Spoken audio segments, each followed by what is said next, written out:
अगला सवाल है हमारा, the faces of a die bear numbers 0 1 2 3 4 5 if the die is rolled twice then find the probability that the product of the digits on the upper face is 0। एक पासे के रुखों पर 0 1 2 3 4 5 आदाद लिखे हुए हैं। पासा 2 मरतबा फेंका गया है, तो ऊपरी रुख पर आने वाले आदाद का हासिल ज़र्ब 0 है। इस वक़्वे का एहतमाल मालूम कीजिए। यहाँ पर ये जो पासा दिया गया है, ये रेगुलर जो पासा हम इस्तेमाल करते हैं उससे अलग है। यहाँ पर एक 0 नंबर दिया गया है 6 को रिप्लेस करता हुआ, यानी यहाँ पर 6 नहीं है, इसकी बजाय 0 है। और दूसरी बात यह कि एक ही पासे को यहाँ पर 2 बार फेंका जा रहा है। अब एक पासे को 2 बार फेंका जाए या 2 पासे एक साथ फेंके जाए, सैंपल स्पेस हमें दोनों के लिए सेम ही मिलती है।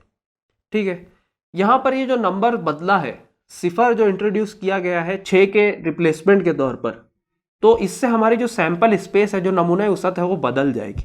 हमारा तरीका वही रहेगा सैंपल स्पेस लिखने के लिए, बस सैंपल स्पेस जो है वो बदल जाएगी।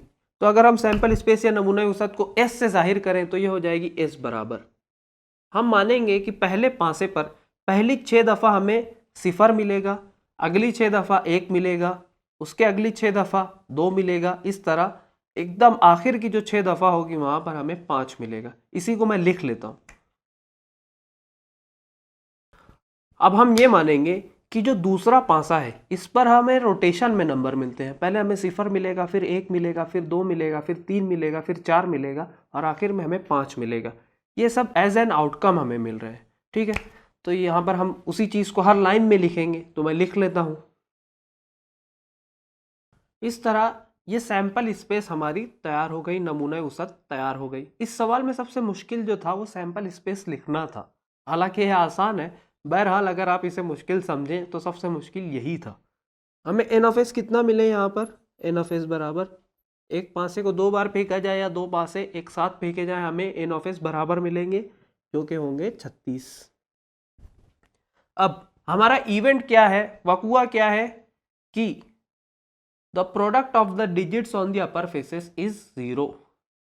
ऊपरी रुखों पर आने वाले आदाद का हासिल ज़र्ब 0 है, तो हम इसे इवेंट ए फर्ज कर लेंगे। Let A be the event that the product of the digits on the upper face is 0।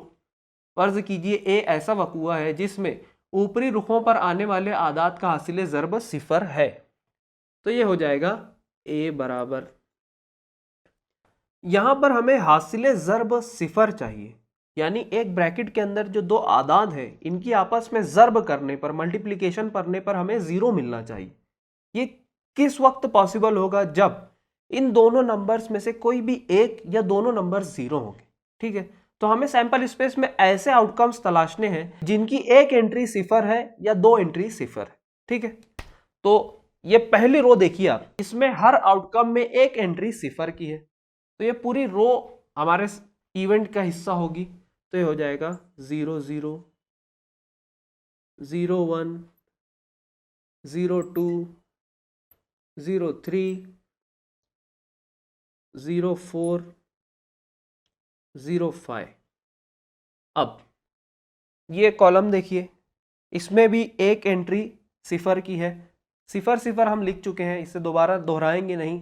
1 0 2 0 3 0 4 0 5 0, ये आउटकम्स जो है, ये 5 आउटकम्स, इन्हें भी हम ऐड करेंगे अपने इवेंट में, तो ये हो जाएगा 1 0 2 0 3 0 4 0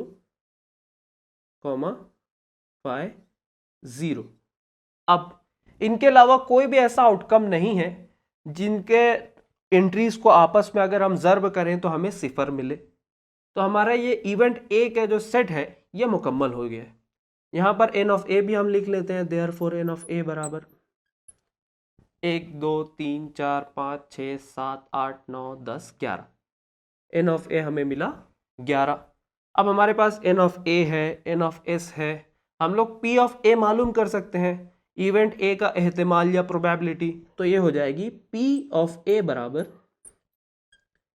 N of A upon n of S बराबर, एन ऑफ ए है 11 बटे एन ऑफ एस है 36।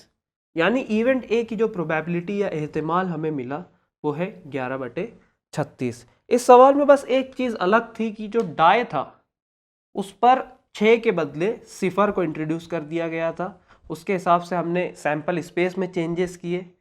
एन ऑफ एस हमें अभी भी उतना ही मिला जितना 2 डाई के लिए मिलता, जिस पर 6 या कोई भी नंबर हो। 2 डाई के लिए एन ऑफ एस हमें 36 मिलेगा अगर उसके फेसेस 6 हो तो।